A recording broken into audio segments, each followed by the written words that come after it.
ईशानां जगतोऽस्य वेङ्कटपतेर्विष्णोः परां प्रेयसी तद्वक्षस्थलनित्यवासरसिकां तत्क्षान्तिसंवर्धिनीं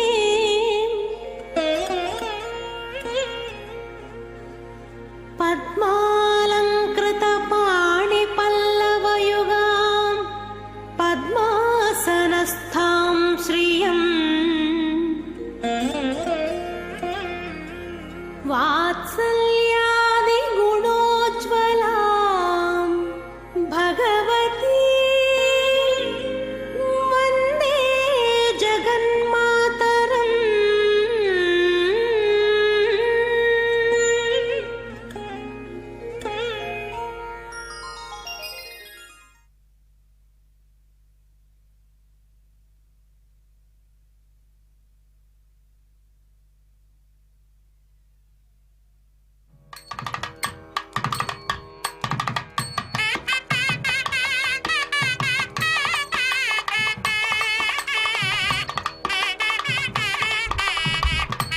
पद्मप्रिये पद्मिं पद्महस्ते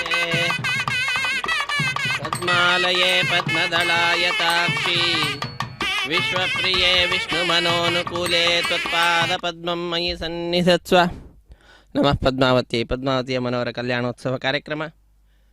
ತಿರುಚಾನೂರು ಕ್ಷೇತ್ರದಿಂದ ನೇರ ಪ್ರಸಾರವನ್ನು ವೀಕ್ಷಿಸ್ತಾ ಇದ್ದೇವೆ. ಆತ್ಮೀಯ ವೀಕ್ಷಕರೇ, ಪುಣ್ಯಪ್ರದವಾದ ಈ ಕಾರ್ಯಕ್ರಮದಲ್ಲಿ ತಮ್ಮೆಲ್ಲರಿಗೂ ಕೂಡ ಆದರದ ಸ್ವಾಗತ, ಸುಸ್ವಾಗತ. ಪಾಂಚರಾತ್ರ ಆಗಮವನ್ನು ಅನುಸರಿಸುತ್ತಾ ತಾಯಿ ಪದ್ಮಾವತಿ ಅಮ್ಮನವರಿಗೆ ಕಲ್ಯಾಣೋತ್ಸವಾದಿ ಕಾರ್ಯಕ್ರಮಗಳನ್ನು ಪ್ರತಿನಿತ್ಯವೂ ಕೂಡ ಭಕ್ತರು ನಡೆಸಿಕೊಡುತ್ತಾರೆ. ಅರ್ಚಕ ವರೇಣ್ಯರು ಲೋಕ ಕಲ್ಯಾಣಾರ್ಥವಾಗಿ ಭಕ್ತರ ಉದ್ಧಾರಕ್ಕಾಗಿ ಅನೇಕ ಕೈಂಕರ್ಯಗಳನ್ನು ಆ ತಾಯಿಗೆ ಸಮರ್ಪಣೆ ಮಾಡ್ತಕ್ಕಂಥದ್ದು. ಆ ನಿಟ್ಟಿನಲ್ಲಿ ಈಗ ಕಲ್ಯಾಣೋತ್ಸವ ಕಾರ್ಯಕ್ರಮ ಪಾಂಚರಾತ್ರ ಆಗಮೋಕ್ತ ಪ್ರಕಾರವಾಗಿ ಪದ್ಮಾವತಿ ಅಮ್ಮನವರಿಗೆ ತಿರುಚಾನೂರು ಕ್ಷೇತ್ರದಲ್ಲಿ ನೆರವೇರಿಸ್ತಾ ಇದ್ದಾರೆ. ಶುದ್ಧಿ ಪುಣ್ಯಾಹ ವಾಚನ ಕಾರ್ಯಕ್ರಮದಿಂದ ಕಲ್ಯಾಣೋತ್ಸವವನ್ನು ಆರಂಭಿಸ್ತಾ ಇದ್ದಾರೆ. ನಿರ್ವಿಘ್ನ ಪರಿಸಮಾಪ್ತಿಗಾಗಿ ವಿನಾಯಕನ ಪೂಜೆಯ ಪರ್ಯಾಯವಾಗಿ ವಿಶ್ವಕ್ಸೇನನ ಆರಾಧನೆ, ಸ್ಥಳ ಶುದ್ಧಿ, ವಾತಾವರಣ ಶುದ್ಧಿ, ದ್ರವ್ಯ ಶುದ್ಧಿ, ಆತ್ಮಶುದ್ಧಿಗಾಗಿ ನಡೆಸುವಂತಹ ಕಾರ್ಯಕ್ರಮ ಶುದ್ಧಿ ಪುಣ್ಯಾಹ ವಾಚನ ಕಾರ್ಯಕ್ರಮ. ಅದಾದ ನಂತರ ಸ್ವಾಮಿಯ ಬಲಗೈಗೆ ಕಂಕಣ ಧಾರಣೆ ಇರುತ್ತದೆ. ಪದ್ಮಾವತಿ ಅಮ್ಮನವರಿಗೆ ಎಡಗೈಗೆ ಕಂಕಣ ಧಾರಣೆ. ವೇದ ಮಂತ್ರಗಳನ್ನು ಕೇಳುತ್ತಾ ಕಾರ್ಯಕ್ರಮವನ್ನು ವೀಕ್ಷಿಸಿ ಧನ್ಯರಾಗೋಣ. ನಮಃ ಪದ್ಮಾವತಿ. ಬ್ರಾಹ್ಮಣೇಶ್ವಮೃತಕಂ ಹಿತಂ ಯೇನ ದೇವಾಃ ಪವಿತ್ರೇಣ ಆತ್ಮಾನಂ ಪುನತೆ ಸದಾ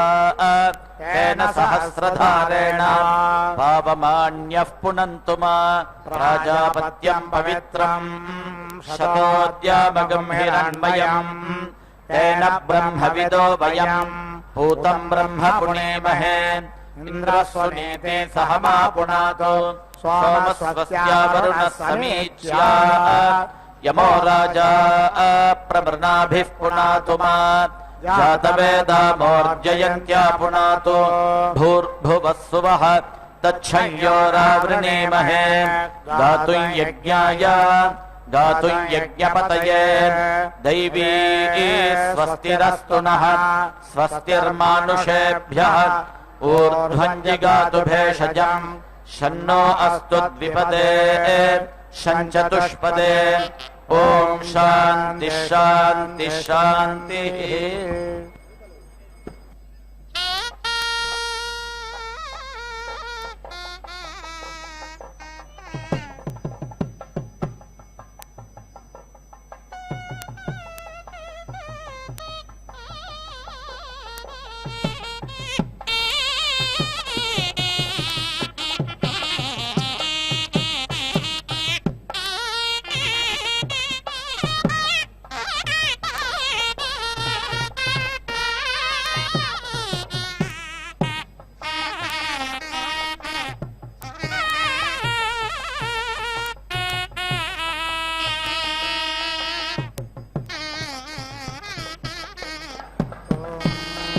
त्वमिद्धो अञ्जन् कृतरं मतेनां कृतमग्ने मदो मत्पिण्डमानः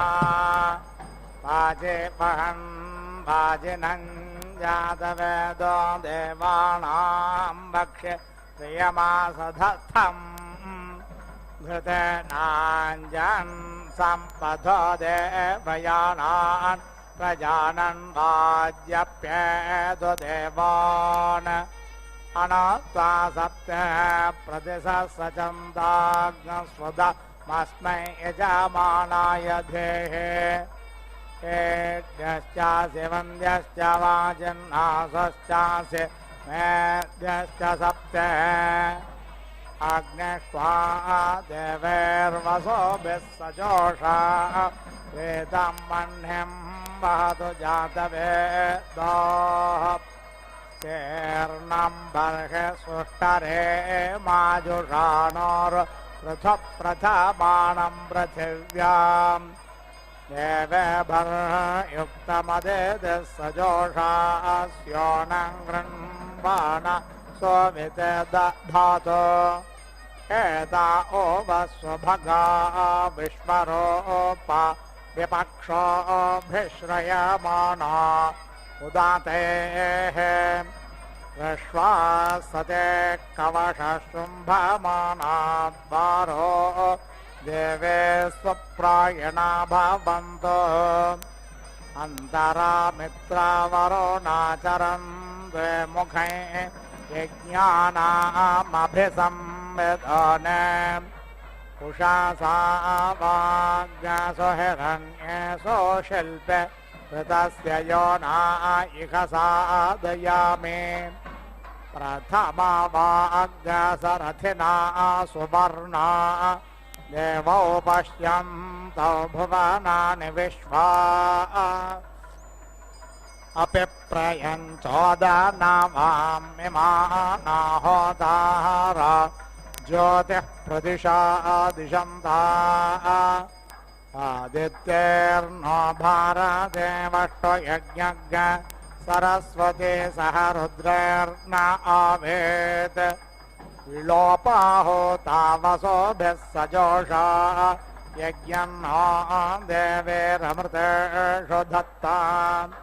त्वष्टावेरं देवकामञ्जजानत्वष्टरर्वा जायत आशुरश्वाः त्वष्टेदं विश्वं भुवनं जजानवहोः कर्तार मिहयक्षहोतः अश्वो घृतेन त्मन्यासमग्न उपादेवा क्रतुषः पात केतु वनस्पतिर्देवलोकं प्रजानन्नग्निना हव्यास्वादितानि वक्षते प्रजापतेस्तपसा वावृधानः सद्यो जातो दधिषे यज्ञमग्ने स्वाहा कृतेन हविषा पुरोग याहि साध्या हविरादन्तु देवाः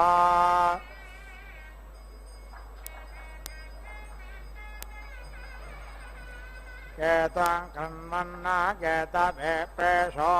मर्या अपेशसे समोषद्भिरजायथाः जेमो तस्यैव भवति प्रत्येकं यद्वर्मे याति समदामुपस्थे अनाहमिद्धया तन्वा जयत्वज्ञसत्त्वा वर्माणो महिमापे पर्त धन्वना गाधन्वना जिञ्जाय मधन्वना तीव्रा समदो जयेमा धनुषत्रोरपकामं कृणोति धन्वना सर्वा प्रदिशो जयेमा ते आचरन्ते समाने वयोषा मातेव पुत्रं बिभ्रतामुपस्थे अपशत्रून् विद्यताज्ञसंविधाने आर्त्ने इमे विस्फुरन्ते अमित्रान् पक्ष्यन्ते वेदागणे गन्ते कर्णम् प्रियज्ञ सखायम् वर्षस्व जाना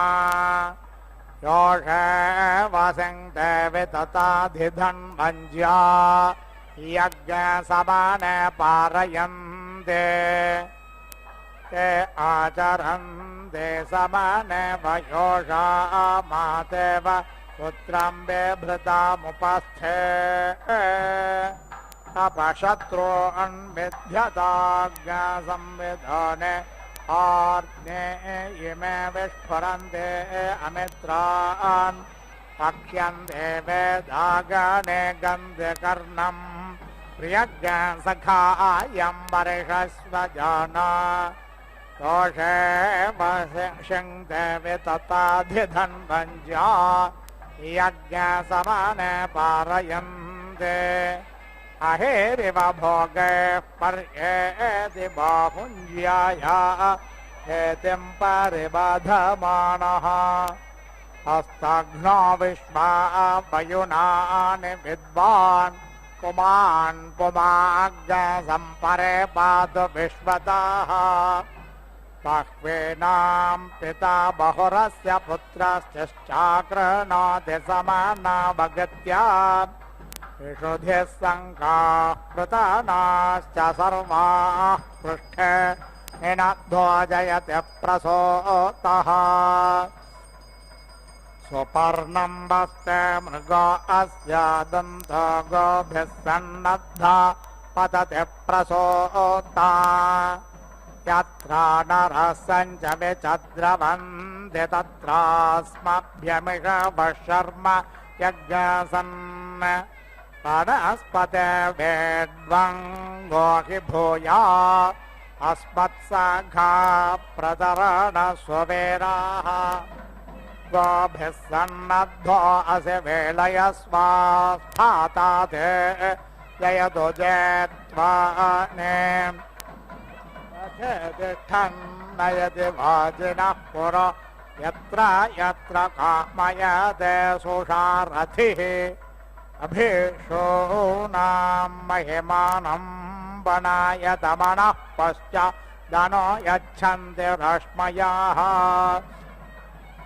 आजङ्घन्ति सान् वेगान् जघ्नौ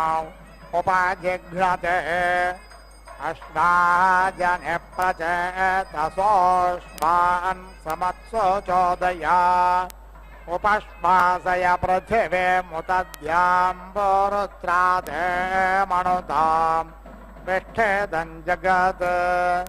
सधुन्दभे सजोरिन्द्रेण देवैर्दूराद्दवीयो अपसेधशत्रून् यदक्रन्दः प्रथमम् जायमान उद्यन् समुद्रादुतवा पुरेशात् शेनस्य पक्षाहरिणस्य बाहोपस्तुत्यम् महे जातं ते अर्वन् यमेन दत्तं धृतेन मायुनगिन्द्रायणं प्रथमो अध्यतिष्ठत् गन्धर्वो अस्य वशनाम गृभ्रात् स्वरादश्वं वसवो निरातष्टा असि यमो अस्यादित्यो अर्वन्नसि धृतो मुह्येन व्रतेन असि सोमेन समया विप्रक्त आहुस्ते त्रीणि दिव्यबन्धनानि त्रीणि द आहुर्दिव्यबन्धनानि त्रीण्यप्सु त्रीण्यन्तः समुद्रे उतेव मे वरुणश्चन्स्यर्वण्यत्राद आहुः परमञ्जनित्रम् इमा देवाजन्नवमार्जनानि मा शफानाज्ञसनतोर्निधाना अत्राते भद्रारशना अपश्यमृतस्य या अभिरक्षन्ति गोपाः आत्मानं मनसाराधजानामवो दिवा पतयम् तम् पतङ्गम् शिरो अपश्यम् पथिभिः स्वगेभिररेणुभिर्जेहमानम् वदत्रे अत्रादे रूपमुत्तममपश्यन् जगेशमानमिष आपदे गोः यदा ते मर्तो अनुभोगमानलादिग्रसेष्ठ ओषधेरजिगः अनत्वारथ अनुमर्यो अर्भन्ननु गावो नु भगक्कणेना अनुव्रातासस्तव सख्यमे युरनो देवा मामिरवीर्यन्ते हिरण्यशृङ्गो यो अस्य पाद मनोजवा अवार इन्द्र आसेत् देवा यदस्य विरद्यमायन्यो अर्वन्तम् प्रथमो अध्यतिष्ठत् हेर्मान्तासस्य लेखमध्यमासस्वग् शूरनासो दिव्यासो अत्याः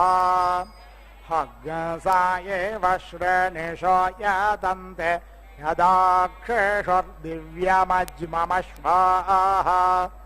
तव शरीरम् पतयक्ष्महवन्तव चित्तम् पादाय बध्यजेमान् तव शृङ्गो निविष्ठेता पुरुत्रारण्येषु जर्भोरानाचरन्ते उपप्रागाच्छसनम् वाद्यर्वादे भद्रे च मनसादिध्यानः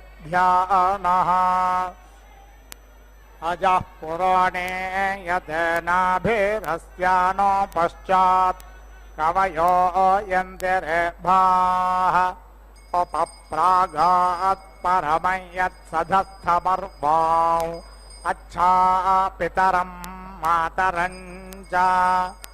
अद्या देवान् जुष्टातमोहि गम्या अथाशास्ते दासुषेवार्याणे समेद्धो अद्य मनोषो दुरोणे देवो देवान्यजसि जातवेदः आचवः मित्रमहश्च कित्वान् त्वम् दूतः कविरसि प्रचेतोः तनो नपात्पथर्तस्य यानान्मध्वा समञ्जन् स्वादयासु जिह्वा मन्मानिधिभिरुत यज्ञमृन्धन्ते वत्र च गृणोह्यध्वरन्नाः नाराशग्रसस्य महिमानमेषामुपस्तोषामयजतस्य यज्ञैः ते सुक्रतवशु च योधियन्धा स्वदन्ते देवा उभयानि हव्या आजुह्वानयेड्यो वन्द्यश्चायाह्यग्ने असोभिः सजोषाः तन्देवानामसि यः पहोत स एनान्यक्षेषितो यजेयान् प्राचीनं बर्ह्यः प्रदिशा पृथिव्या वस्तोरस्यावृज्यते अग्रे अह्नाम् व्यप्रथते वितरं वरीयो देवेभ्यो अदितये स्योनम् व्यचस्वतेरुर्विया विश्रायन्तां पतिभ्यो न जनाय शुम्भमानाः देवेर्द्वारो बृहतेर्विश्वमिन्वा देवेभ्यो भवत सुप्रायणाः असुष्मयन्ति यजते उपागे उषासा नक्ता सतता नियोनोः दिव्ये योषणे बृहति सुरुक्मे अधिश्रियज्ञ शुक्रपिषन्दधाने देव्याहोतारा प्रथमा सुवाचामिमाना यज्ञम् मनोषो यजध्ये प्रचोदयन्ता विदथे षुकारो प्राचीनं ज्योतिः प्रदिशा दिशन्ता आनो यज्ञं भारते तूयमेत्विलामनुष्पदिह चेतयन्ते तिस्रो देवेर्बर्हिरेदग्नस्यो नग्न सरस्वते स्वपासस्तदन्तो य इमे द्यावा पृथिवे जनेत्रे रूपैरपिग्षद्भुवनानि विश्वा अमद्यहो दर्शितो यजीयान्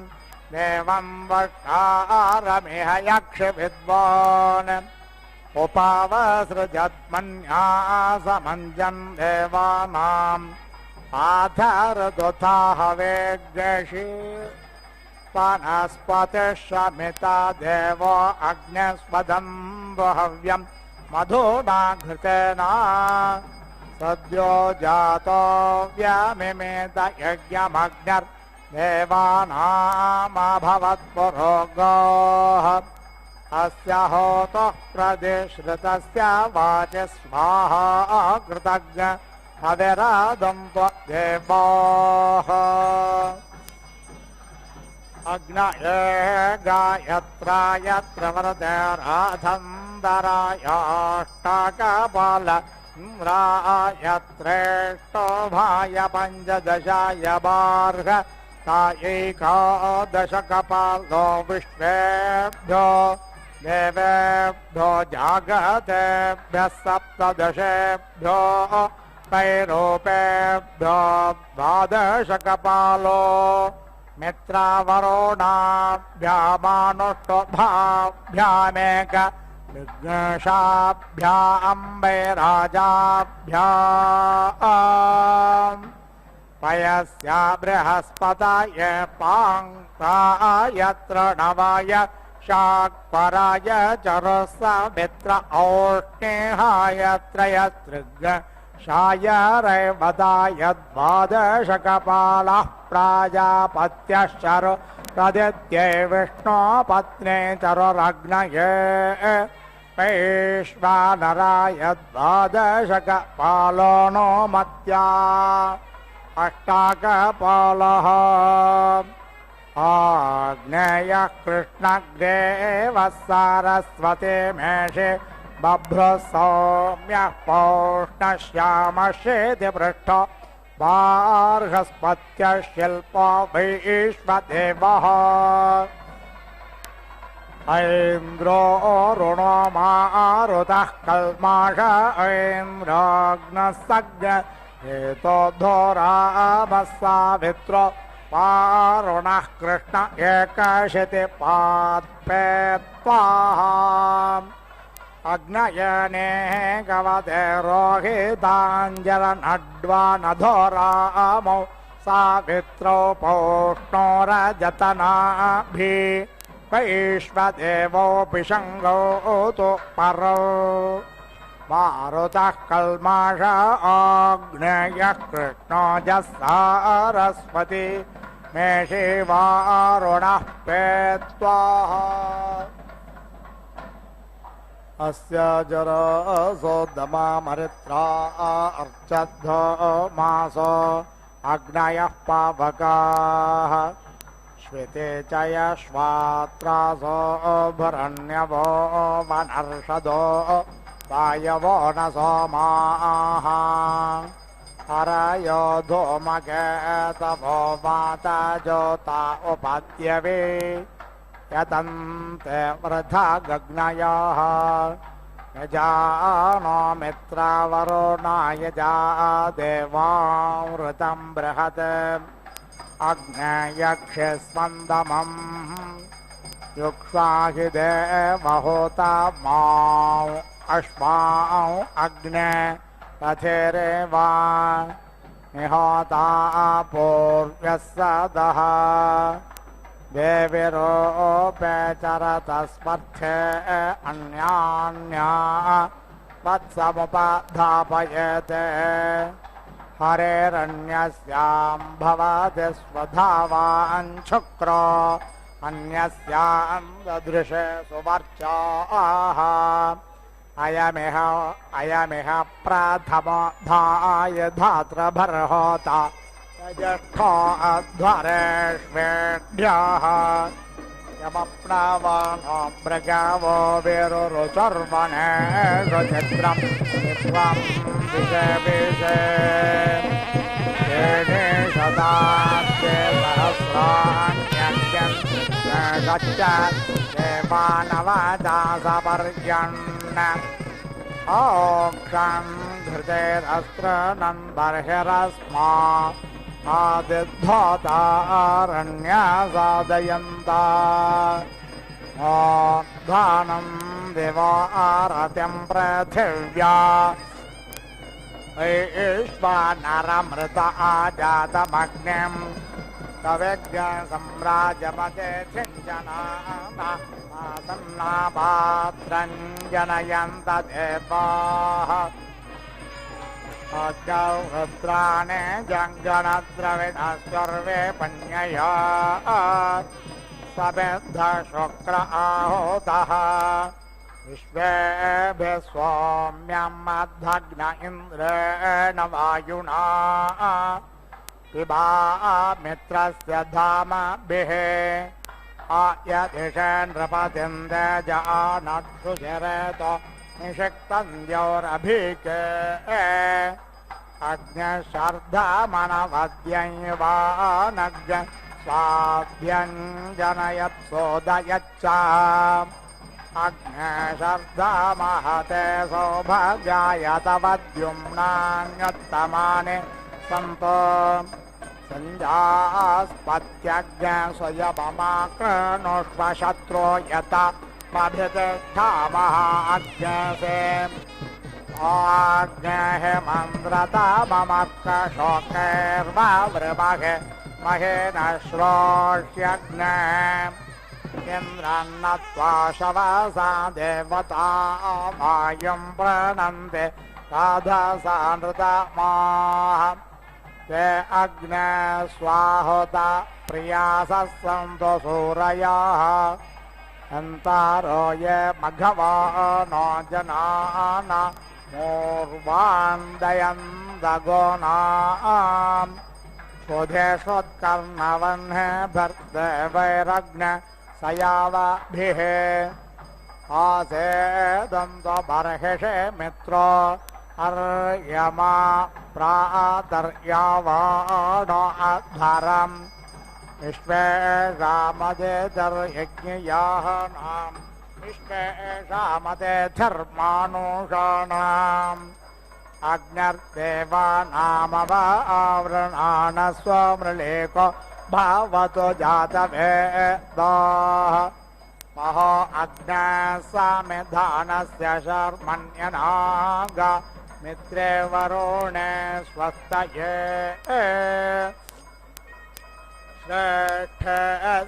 श्रेष्ठस्यामसवितुस्सवे मने तद्देवानामवो अद्यावृणीमहे आपश्चित्तेभ्योस्तर्यो न गावो नक्षन् वृतञ्जारितारस्त इन्द्र याहि वायुर्न नियतो न अच्छात्वग्नेः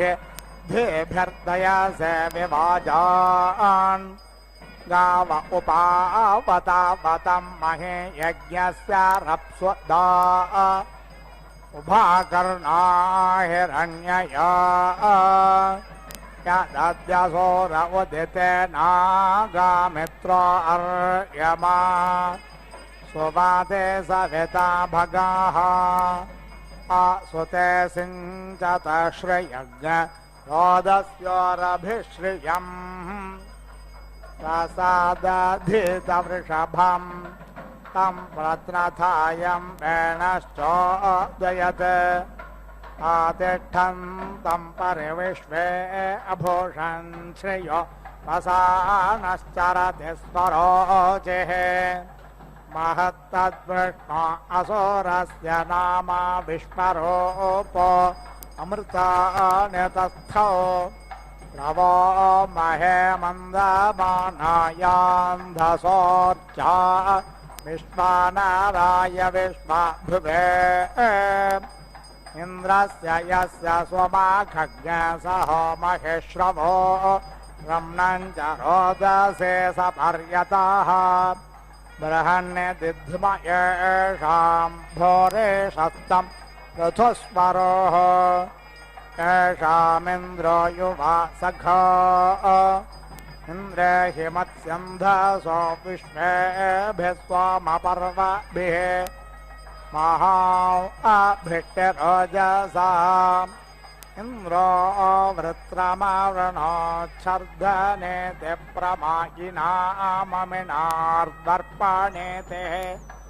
अहन्व्यग्समुष भग्वनेष्वाव्यर्थेना अकृणोद्राम्याणाम् उतस्तमिन्द्रमाहेन सन्ने को यासि सत्पथे चिन्ता इत्था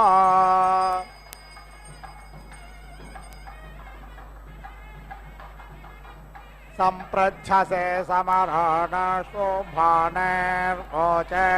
तन्नो हरिभो यत्ते अस्मे महा इन्द्रो यओजसा कदाचन स्तरेरसि कदाचन प्रयुज्यसि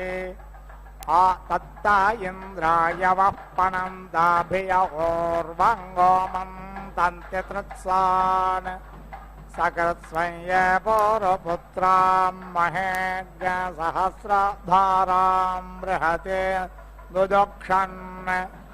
इमान् ते धियं प्रभारे महो महेमस्य स्तोत्र दिशनायत्ता आनज तमुत्सवे च प्रसवे च सा सहिमिन्द्रं देवासा शवस मदन्ननो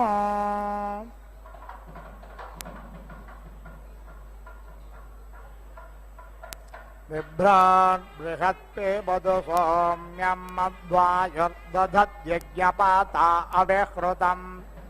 वातज्योतो यो अभिरक्षतित्मना प्रजाः पोपोषपुरुधा विराजते दोत्यञ्जातवेदसं देवं वाहन्ति केतवाः दृशे विश्वाय सूर्यम् तेनापावकचक्षसा भुरण्यन्दञ्जनाम् अणो तं वरुण पश्यसि तेभ्योऽध्वर्यो आगतगारथेन सूर्यत्वच मध्वा यज्ञसमञ्जाथे तं प्रत्नथायं वेनश्चोदयच्छित्रं देवानाम् अनगिलाभिर्विदथे सुषस्त्य विश्वानरस्सविता एव एतो अपि यथा युवानो मत्सथानो विष्णं जगदभि पित्वे मनीषा यदद्य कच्चा वृत्रहन्नुदगा अभिसोर्या सर्वं तदिन्द्रते वशे तरुण्यार्विश्वदार्गतो ज्योतिष्कृतस्य सूर्या विश्वमाधिरोचनम् तत्सूर्यस्य देवत्वं तन्माहित्वं मध्याह्नोर्निदातज्ञ सञ्जभारा यदेदयुक्तहरितः सधस्थादाद्रात्रिवासस्तनुते सिमस्मै तन्मित्रस्य वरुणस्याभिचक्षे सूर्यो रूपं कृणुते द्योरुपस्थे अनन्तमन्यदृषदस्य वाजः कृष्णमन्यद्धरित सम्भारन्ते मन्महा असि सूर्यबलादित्य महा असि महस्ते सतो महिमापनस्य ते धादेव महा असि वत्सोर्यश्रवसा महा असि सत्रादेव महा असि मह्नादेवानामसूर्यः पुरोहितो विभुज्योतिरदाभ्याम् श्रायन्द इव सूर्यं विश्वेदिन्द्रस्य भक्षत असो निजाते जनमान ओजसा प्रतिभागन्नदे धीमाम् अद्या देवा उदिता सूर्यस्य निरग्नः सप्यप्रता निरापद्यात् नो मित्रो वरुणो मामहन्तामदितिः सिन्धुः पृथिवी उदद्यौः आकृष्णेन रजसा वर्तमानो निवेशयन्नमृतं मर्त्यं च हिरण्ययेन सभिता रथेन देवो याति भुवनानि पश्यन् ॐ उत्सन्नयज्ञ इत्युत्सन्न यज्ञः वै एषः यत् अग्निः किं वा अह एतस्य क्रियते किं वा नायत् वै यज्ञस्य क्रियमाणस्य अन्तर्यन्तीत्यन्तः यन्ति पूयति वै अस्य तत् अश्विनीः उपेति दधाति अश्विनौ वै देवानां भिषजौ ताभ्याम् एव अस्मै भेषजं करोति पञ्च उपेति दधाति पान्तः यज्ञः यावान् एव यज्ञः तस्मै भेषजं करोति ऋतव्याः उपेति दधाति ऋतूनां क्लिप्त्यै पञ्च उपेति दधाति पञ्च वै ऋतवः यावन्तः एव ऋतवः तान् कल्पयति समानप्रभृतय इति समाना प्रभृतयः भवन्ति समानोदर्क इति समाना उदर्काः तस्मात् समानाः ऋतवः एकेन पदेन व्यावर्तन्त इति वि आवर्तन्ते तस्मात् ऋतवः व्यावर्तन्त इति वि आवर्तन्ते प्राणभृत इति प्राणभृतः उपेति दधाति ऋतुषु एव प्राणानिति प्राणान् दधाति तस्मात् समानाः सन्तः ऋतवः न जीर्यन्ति अथो इति प्रेति जनयति एव एनान् एषः वै वायुः यत् प्राण इति प्राणः यत् ऋतव्याः उपधायेत्युपाधाय प्राणभृत इति प्राणभृतः उपदधातीत्युपादधाति तस्मात् सर्वान् ऋतून् अन्विति वायुः एति वरीवर्ति वृष्टिसनीरिति वृष्टिसनीः उपेति दधाति वृष्टिम् एव अवेति रुन्धे यत् एकधेत्येकाधा उपदध्यादित्युपादध्यात् एकं ऋतुं परिषेत्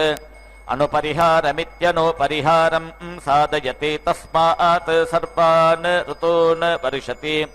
यत् प्राणभृत इति प्राणभृतः उपधायेत्युपाधाय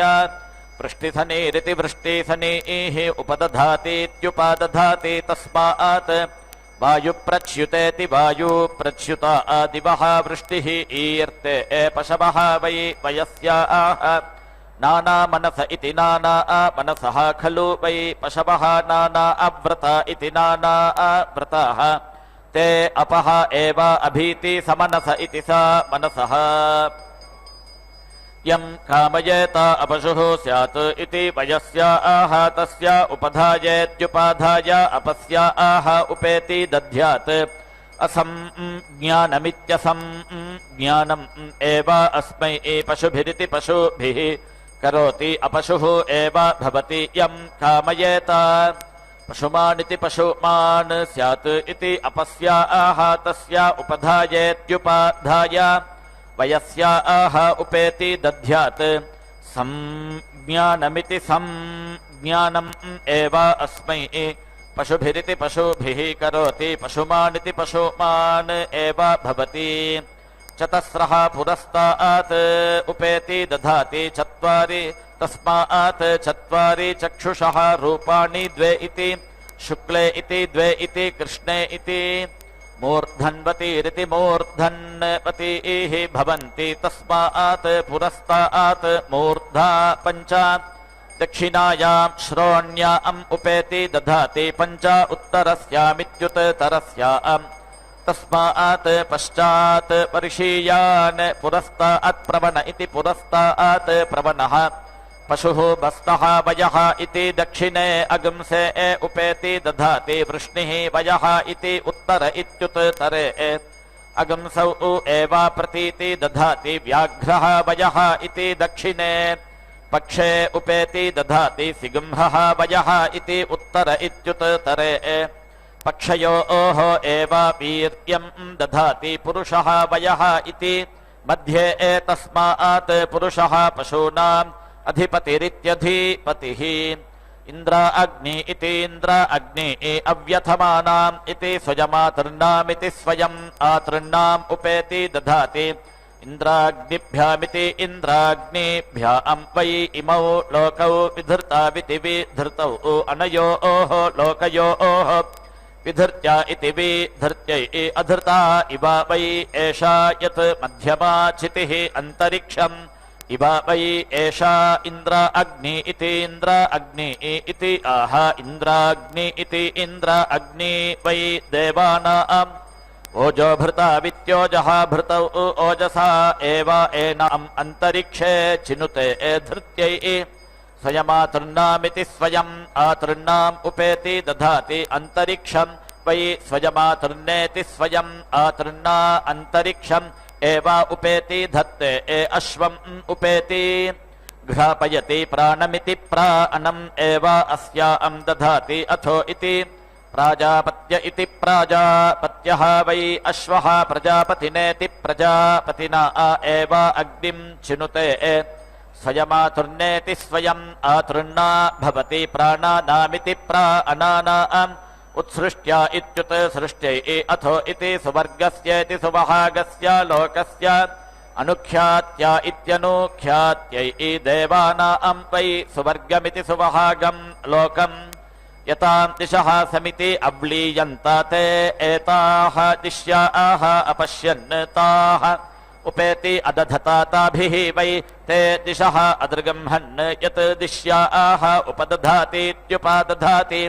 दिशां विधृत्या इति विधृत्यै दश प्राणभृत इति प्राणभृतः पुरस्तात् उपेति दधाति नव वै पुरुषे प्राणा इति प्राणाः नाभिः दशमी प्राणानिति प्राणान् एव पुरस्तात् धत्ते तस्मात् पुरस्तात् प्राणा इति प्राणाः ज्योतिष्मतीम् उत्तमामित्युत्तमाम् उपेति दधाति तस्मात् प्राणानामिति प्राणानाम् वाक् ज्योतिः उत्तमेद्युत्तमा दश उपेति दधाति दश अक्षरेति दश अक्षरा विराडिति विराट् विराडिति विराट् छन्दसां ज्योतिः ज्योतिः एव पुरस्तात् धत्ते तस्मात् पुरस्तात् ज्योतिः उपेति आस्महे छन्दागुंसि पशुषु आजिम् अयुहुतान् बृहति उदिति अजयत् तस्मात् बार्हताः पशवः उच्यन्ते एमा छन्दः इति दक्षिणतः उपेति दधाति तस्मात् दक्षिणावृत इति दक्षिणा आवृतः मासाः पृथिवी छन्दः इति पश्चात् प्रतिष्ठित्या इति प्रतिस्थित्यै अग्निः देवता इति उत्तरत इत्युत्तरतः ओजः वै अग्निः ओजः एव उत्तरत इत्युत्तरतः धत्ते तस्मात्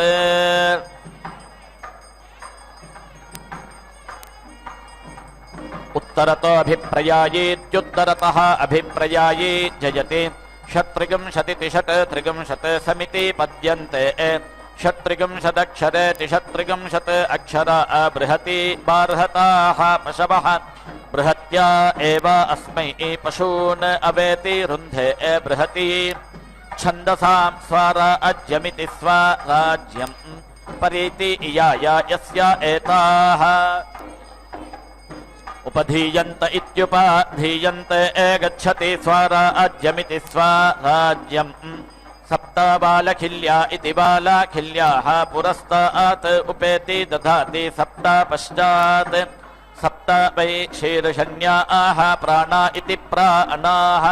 वौ अवाञ्छौ प्राणानामिति प्राणानाम् सवीर्यत्वायेति सवीर्यात्वाय मूर्धा असीराट् इति पुरस्तात् उपेति दधाति यन्त्रीराट् इति पश्चात् प्राणानिति प्राणान् एव अस्मै समीचः दधाति देवाः वै यत् यज्ञे अकुर्वत तत् असुराः अकुर्वत ते देवाः एताः अक्षणया स्तोमीया इत्यक्षणया स्तोमीया आह अपश्यन् ताः अन्यथा अनूच्येत्यनूच्य अन्यथा उपेति अदधता तत् असुराः न अन्ववायन्नित्यनो अवायन् ततः देवाः अभवन् परेति असुराः यत् अक्षणया स्तोमीया इत्यक्षणया स्तोमीया आह अन्यथा अनूच्येत्यनूच्य अन्यथा उपदधातीत्युपदधाति भ्रातृव्याभिभूत्य इति भ्रातृव्या अभिभूत्यै भवति आत्मना परेति अस्य भ्रातृव्यः भवति आशुः त्रिवृदिति त्रिवृत् इति पुरस्तात् उपेति दधाति यज्ञमुखमिति यज्ञामुखं वै त्रिवृदिति त्रिवृत् यज्ञमुखमिति यज्ञामुखम् एव पुरस्तात् वीति यातयति व्योमेति व्योम सप्तदश इति सप्तादशः इति दक्षिणतः अन्नं वै व्योमेति व्योम अन्नं सप्तदश इति सप्तादशः अन्नम् एव दक्षिणतः धत्ते एतस्मात् दक्षिणेन अन्नम् अद्यते विगुंश इत्येका विगुंशः इति पश्चात् प्रतिष्ठेति प्रतिष्ठा वै एकविगुंश इत्येका विगुंशः प्रतिष्ठित्य इति प्रतिष्ठित्यै भान्तः पञ्चदश इति पञ्चादशः इति उत्तरत इत्युत्तरतः ओजः वै भान्तः ओजः पञ्चदश इति पञ्चादशः ओजः एव उत्तरत इत्युत्तरतः धत्ते एतस्मात् उत्तरतोऽभिप्रयायीत्युत्तरतः अभिप्रयायी जयति प्रतूर्तिरिति प्रातूर्तिः अष्टादश इत्यष्टादशः इति पुरस्तात् उपेति दधाति द्वौ त्रिवृताविति त्रिवृतौ अभिपूर्वमित्यभिपूर्वम् यज्ञमुख इति यज्ञामुखे यातयति अभिवर्त इत्यभिवर्तः सविगुंश इति सा विगुंशः इति दक्षिणतः अन्नं वै अभिवर्त इत्यभिवर्तः अन्नं सविगुंश इति सा विगुंशः अन्नम् एव दक्षिणतः धत्ते एतस्मात् दक्षिणेन अन्नम् अद्यते वर्चः द्वाविगुंशः इति पश्चात् यत् विगुंशतिः द्वे इति तेन विराजाविति विराजौ यत् द्वे इति प्रतिष्ठेति प्रतिष्ठा तेन विराजोरिति विराजो ओहो एव अभिपूर्वमित्यभिपूर्वम् अन्नाद्य इत्यन्ना अद्य प्रतीति तिष्ठति तपः नवदश इति नवादशः इति उत्तरत इत्युत्तरतः तस्मात् सव्यः संज्ञानं विज्ञानं प्रज्ञानं जानदभिजानत् संकल्पमानं प्रकल्पमानमुपकल्पमानमुपक्लुप्तं क्लुप्तं श्रेयोपसीय आयत् सम्भूतं भूतं चित्रः केतुः प्रभानाभात् सम्भान् ज्योतिष्मागस्तेजस्वनादपग्स्तपन्नभितपन् रोचनो रोचमानः शोभनः शोभमानः कल्याणः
हस्तयोः तपस्वितर इति तपस्वीतरः योनिः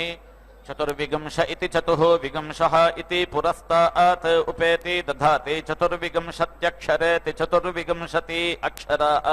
गायत्री गायत्री यज्ञमुखमिति यज्ञामुखम् यज्ञमुखमिति यज्ञामुखम् एव पुरस्तात् वीति यातयति गर्भाः पञ्चविगंश इति पञ्चविगंशः इति दक्षिणतः अन्नं वै गर्भाः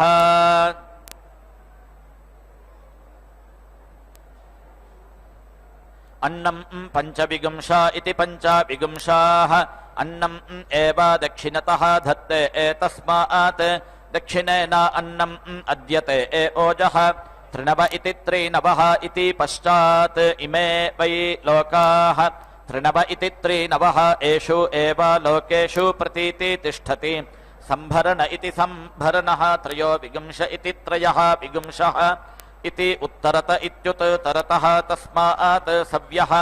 हस्तयोः सम्भार्यतर इति सम्भार्यतरः क्रतुः एकत्रिगंश इत्येकत्रिगंशः इति पुरस्तात् उपेति दधाति वाक् वै क्रतुः यज्ञमुखमिति यज्ञामुखम् वाक् यज्ञमुखमिति यज्ञामुखम् एव पुरस्तात् वीति यातयति ब्रह्मस्य विष्टपम् चतुस्त्रिगंश इति चतुः त्रिगंशः इति दक्षिणतः असौ वै आदित्यः ब्रह्मस्य विष्टपम् ब्रह्मवर्चसमिति ब्रह्मवर्चसम् एव दक्षिणतः धत्ते एतस्मात् दक्षिणः अर्धः ब्रह्मवर्चसितर इति ब्रह्मवर्चसीतरः सावित्रवति प्रतिष्ठेति प्रतिष्ठा त्रयस्त्रिगंश इति त्रयः त्रिगंशः इति पश्चात् प्रतिष्ठित्या इति प्रतिष्ठित्यै एनाकः षट्त्रिगंश इति षट् त्रिगंशः इति उत्तरत इत्युत्तरतः सुवर्ग इति सुवहागः वै लोकः नाकः सुवर्गस्येति सुवहागस्य लोकस्य समष्ट्या इति समष्ट्यै अग्ने जातान् प्रेति नुदानः सपत्नान् इति पुरस्तात् उपेति दधाति जातान् एव भ्रातृव्यान् प्रेति नुदते सहसा जातान् इति पश्चात् जनिष्यमाणान् एव प्रतीति नुदते चतुश्चत्वारिगंश इति चतुः चत्वारिगंशः स्तोमः इति दक्षिणतः ब्रह्मवर्चसमिति ब्रह्मवर्चसम् वै चतुश्चत्वारिगंश इति चतुः चत्वारिगंशः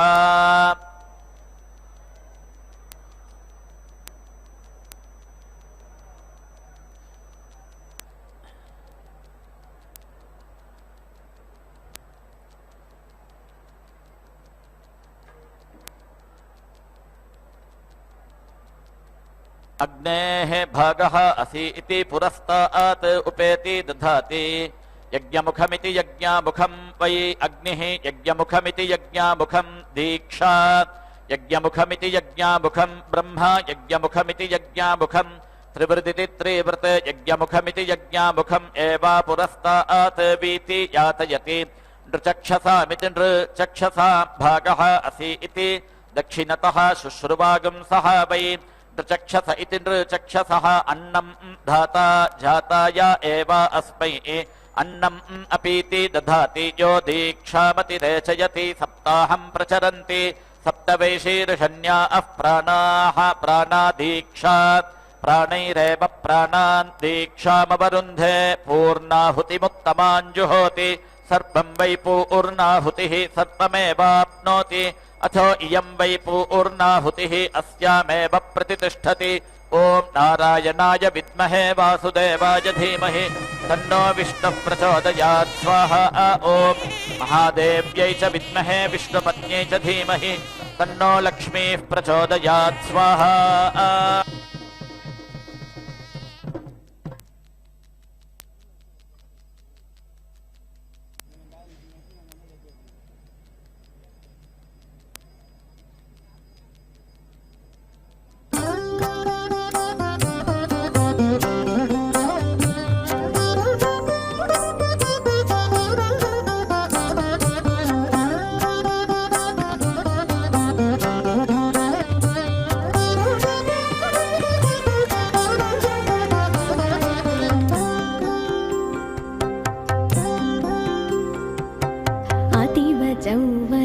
రాయలకు పెట్టని కోట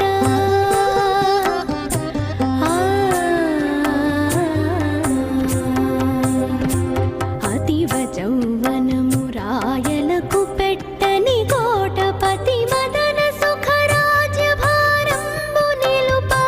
పతి మదన సుఖ రాజ్య భారంబు నిలుప అతివ జౌవనము రాయలకు పెట్టని కోట పతి మదన సుఖ రాజ్య భారంబు నిలుప పతి మదన సుఖ రాజ్య భారంబు నిలుప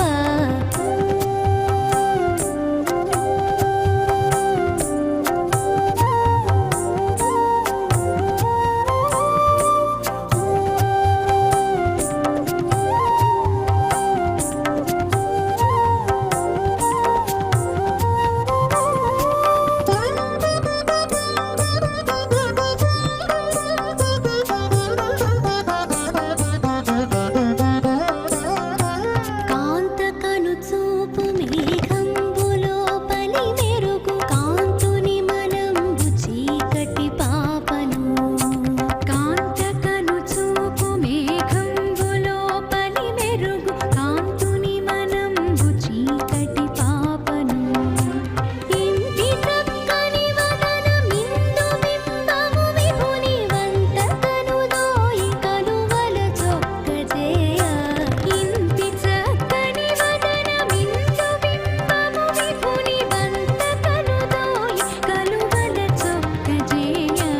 అతివ జౌవనము రాయలకు పెట్టని కోట పతి మదన సుఖ రాజ్య భారంబు నిలుప పతి మదన సుఖ రాజ్య భారంబు నిలుప